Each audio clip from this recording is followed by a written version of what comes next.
Good everyone, this is returning with once again another episode of Let's Play Kingdom Hearts Rechain of Memory.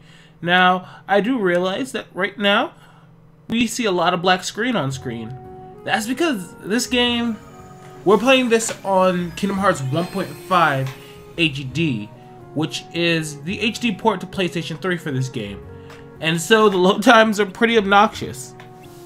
With that being said, we are now in the field. As you saw, we have the ability to move around a control sword, and we can interact with various items. So what you can do is you can run around hitting the X button, allows you to strike items. Sometimes cards will fall out, so it's a free way to get cards, as well as you can hit different objects on the field and you'll get either HP balls that pop out or these red balls called Moogle points. Moogle points will come into effect a little bit later, and we'll talk more about that. But what you can actually do is, certain objects you can pick up, you can throw them at Heartless to stun them. So as you see, wow, I missed. But that being said, you can either do that or you can just hit the Heartless, and this will allow you to enter battle. So once in battle, as you saw in the previous episode, we have full control of our cards, so we can just cycle through them in order to just smack some Heartless in the face. Now there I accidentally switched to a what's it called, to the charge card, because I'm used to R1 being my lock-on button, because in most Kingdom Hearts games that's the case. That green card, that is a potion. What potions actually do is they will reload all attack cards that you have in your deck. So by simply using one, instead of having to do the whole charge reload, it'll just reload them all straight in for you. Saves you a bit of time, and honestly, they're genuinely really useful. So the way this game works is we are on a map with different room squares. When you go to the room squares, they have doors that allow you to access other ones. By the way, these are the Moogle points I was talking about. Striking different things will make the Moogle points fall out. So what will happen is when you hit different, when you get to the door, you hit triangle to activate it.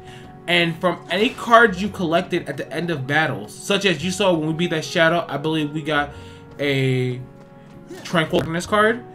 You can use these cards in order to influence the room that you're going to be spawning ahead of you. At the end of pretty much every battle against normal just mob enemies, we'll be getting more of these room cards. So in this case, all we have is we have Tranquil Darkness, which spawns a room with only a little bit of enemies in it, and we have Moments Reprieve. Moments Reprieve forms a room with a save point in it. So by activating the Moments Reprieve, we are allowed to just enter a room with a save point and save our game. So what this actually allows you to do is you can make your own save points whenever you want / need them. So we have that swirling little circle in front of us. That is our save point. Every time you make a new room, you can strike things in it to get Moogle points. If it is a room that's already been created, you do not have this ability. So let's say you're going to a room you've already gotten the Moogle points from. You cannot hit stuff in that room to get more. You need to make a brand new room in order to get more. But saving is very straightforward. Just make our new save file, etc. And the game takes a while to save it because, woo, HD disk and new file. So give it a moment. There we go. So now we have one other room card in our inventory, and that is the Tranquil Darkness. So there's a lot of different room cards in this game. So I'm going to talk about them as best as I can, but I don't think I'll be showing them off because some of these room cards are really annoying to deal with. But in this case, we have Tranquil Darkness. It makes a medium-sized room, not too big, not too small, and we get an okay number of enemies. Every world will have a couple different room themes, so we'll see those as we're making the different rooms. But so here, I'm keeping a few battles in, but quite a few of these are going to be cut out. In the future, I'm probably going to do about the same, or I'm going to fast forward through the worlds, purely because if I show every battle in a world, we'll have a lot of battles being shown. That is a new card. That is Meeting Ground. What Meeting Ground does is it causes a friend card to spawn in the room the moment you enter it. I am actually going to hold on to those meeting ground cards because once we get to Agrabah, we'll actually be able to do a trick with them in order to get a lot of Moogle points. But I'm going to be, I do have to wait till Agrabah to show this off. So we actually have some, in a little bit, we're going to have a few cutscenes coming up, which I'm going to talk through because they are not voiced cutscenes. And in those cutscenes, what's going to happen is we're going to be learning a new mechanic for the game. Which, I say new mechanic, we've learned the main gist cards, but there's a little bit more that we actually haven't talked about yet, which will be coming up. But here we have another new rum card. We have the black rum. Black rum spawns a rum containing only black funguses. So upon leveling up, you get 3 bonuses from a boost, CP boost, and a slate or slight. I don't know exactly how it's pronounced. So, oh wow, I cut that battle out. That wasn't the best transition in the world. If you get an HP boost, you gain HP. If you get a slight boost, if you get a CP boost, you get CP. What is it used for? I'll show that off later. If you get a slight, then you get a new slight. I will further go over what slates are in a little while, but right now, you don't really need to worry about what slates are too much.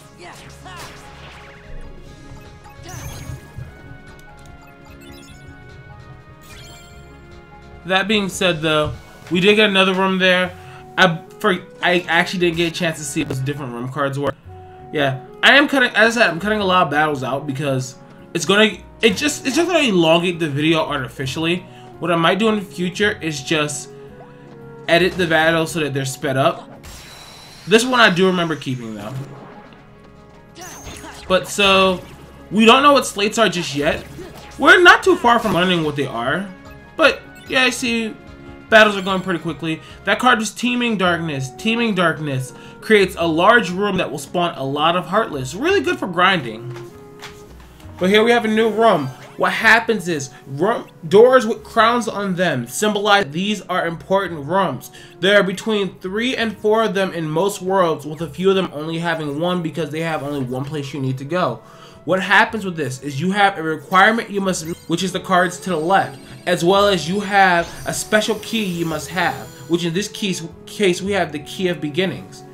So you must fulfill the requirement, then use your Key of Beginnings, and you open up your way into the important room. As you see, we are currently in an important. That's actually something else I forgot to mention. As we go through this game, when you go to different rooms, they have requirements that must be met if you were to use your key on them. What this means is that your key will not be allowed to be used if you do not meet those requirements first. As I sit here and try to mess with stuff while we're watching this. There we go. But here, we've met up with Pluto, and Don and Goofy are kind of just like, oh, what's Pluto doing here? Blah, blah, blah. But so, what this is basically just turning into is we're going to be introduced to another character. Since we're in Traverse Town, you can probably guess who it's going to be.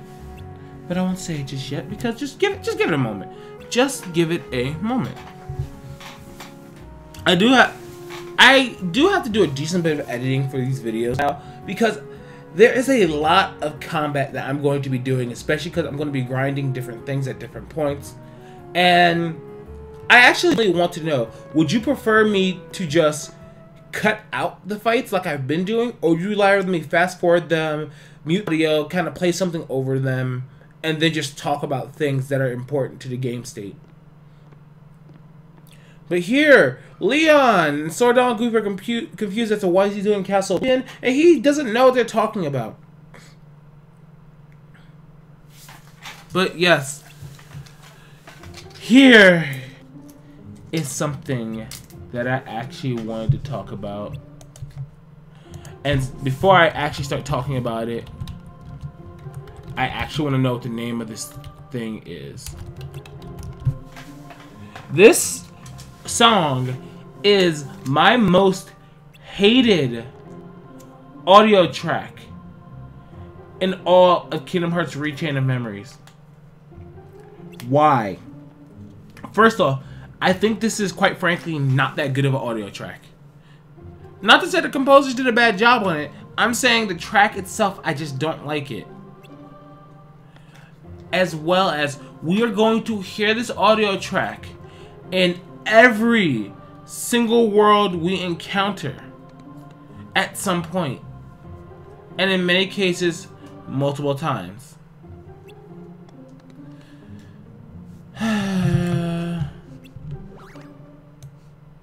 I really don't like this.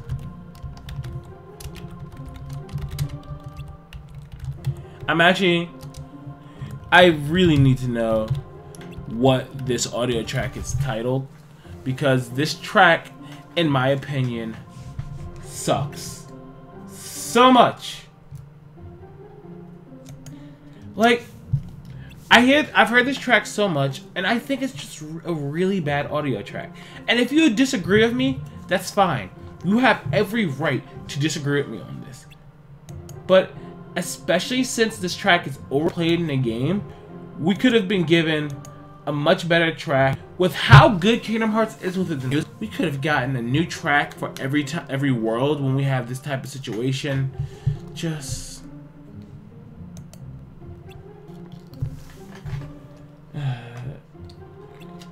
I'm not happy with this track at all.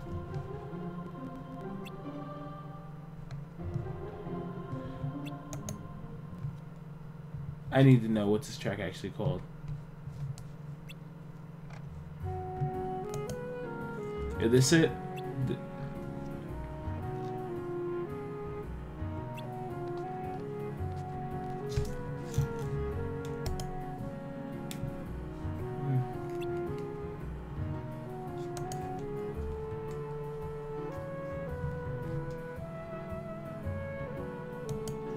See, I'm probably just gonna have to put a little thing up on screen saying what this track is actually called.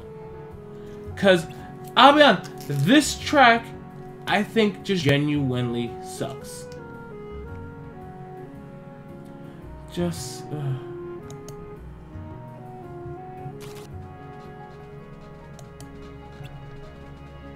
But now, Leon talks more about our cards. All of our cards have numbers on them. If you and your enemy play cards at the same time, the higher card wins the clash. So, what happens is, let's say I have a card out already, and it's a 5. If you play 4 or below, your cards will simply bounce off my card. But, if you play anything bigger, what occurs is what's called a card break. Card breaking knocks your opponent off balance and leaves them open for a moment. But card breaking can happen to you just as much as it can happen to your opponent. So don't be on the losing side of card breaks. Zeros are a special case in this, however. Zero at the same time can break any card, but they can also be broken by any card. So zeros become a really big strategic piece in this game. You have to use your zeros very wisely because they can literally bail you out of bad situations, as well as they can kind of just make everything worse if you're just throwing them out. So, what Leon's talking about is stocking cards. We do not need to use our cards one at a time. We can stock them and use them in groups of 3. And so what it does, it puts their combined total value together, and that's what we use. So as you see, I'm using it to add them up, and I have 2 7s and a 6. That makes a total of 20. 20 cards are harder. That will be much harder to break than other cards used. This is done either by hitting triangle or L1 and R1 together. These are called slates. What happens is, once you unlock them, if your cards meet certain requirements, you activate what is called a slate. Your slates will basically just do very powerful and usually cool attacks that do a lot of damage, and in many times are very versatile and can help you out of a lot of really bad situations. The most commonly used ones you're probably going to see is me using Cura and Curaga. But there are some really, really, really good slates that we're going to be encountering.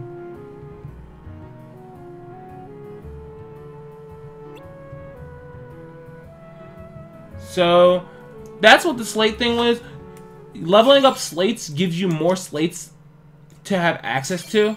But now we have the Key of Guidance. This is the second of the 3 important keys that basically lead our way through Castle Oblivion.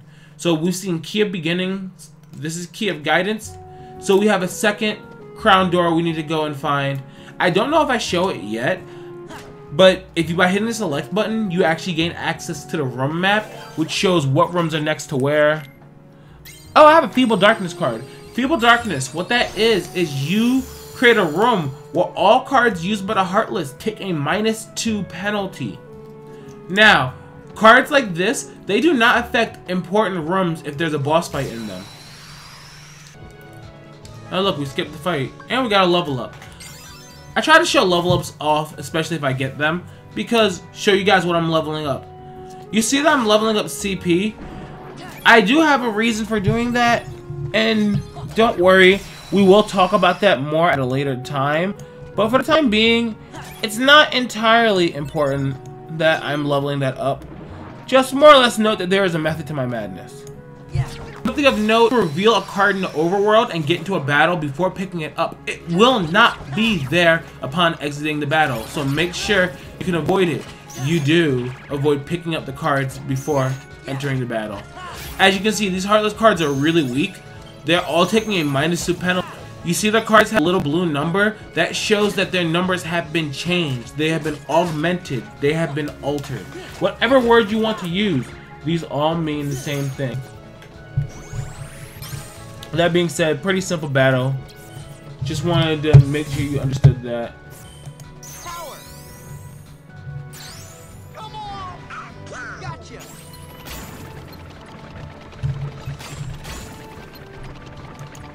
But there's a slate too. That's Wild Charge. It is a Goofy card, a Donald card, followed by a Keyblade. Really good card. Really useful. And we get Alchemist Waking. That gives a +2 to all item cards. Because we have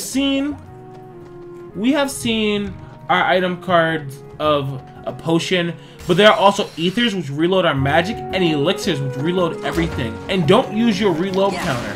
So this stuff is useful. Before I forget, I just remembered something about slates. So this is actually very important. Slates, when you use the first card of your slate, will not reload for the rest of the battle, meaning that card has been lost for the time being. This means nothing will bring it back until the battle is over. So you can go and use your potions, your elixirs, whatever. The cards are not coming back at this point in time.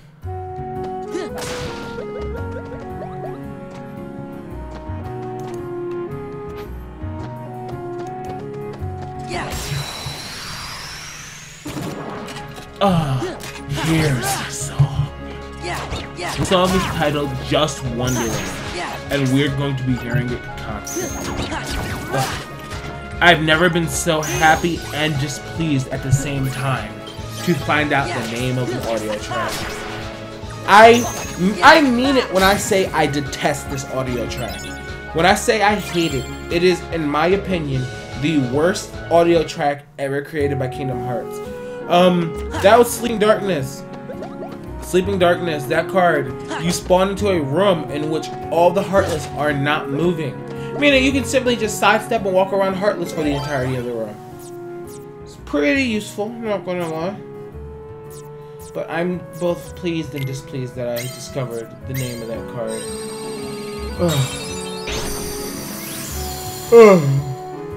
I mean that card, that song. That song. I hate it. Like, I know I'm beating a dead horse, but we're about to hear it again. Here! It's playing again! The song sucks! Granted, this is my opinion, but I just don't like it. But that being said, this cutscene, basically they're talking about how everyone knows Sora, and Goofy's names, but they don't know Sora, and Goofy, and they find it weird. Which, what this basically ties into is the fact that Sora, and Goofy are traveling through their memories. They are not traveling through the actual events that have happened, and they are not actually encountering these people. Like, this Leon has never met Sora, but he knows Sora's name and remembers a quote he said to Sora at the end of Kingdom Hearts 1. So, that should kinda help explain and make you able to understand what's going on here. It's still a little weird though, and it's not fully explained, because these worlds don't take language. These worlds aren't the exact same stories that we've covered in the previous Kingdom Hearts games. They're different stories all around. Like, there's nothing identical to them to their previous story, but they do share some similarities of character worlds we've seen. But as you can see, Sora's a little confused. They don't know what's going on. Sora doesn't know what's going on. Sora is clearly the smartest person in his party, except that's actually Goofy for some strange reason. As a point, I've always wondered about that. Goofy is frequently made out to be, by far, the most intelligent member of the group. It's kind of scary. I'm not gonna lie. But now we have the third card key. That is the key of truth. So, next episode, we are going to take our key of truth and we are going to figure out exactly where this key leads. For you see, the key of truth is going to take us to our first real boss battle of the game. That being said, I don't know what I'm doing right here. I think I'm just going over the cards. Alchemist Waking. What is this one? Stagnant space, the Heartless move at half speed. Okay, that's what it does. I'll see you guys next time.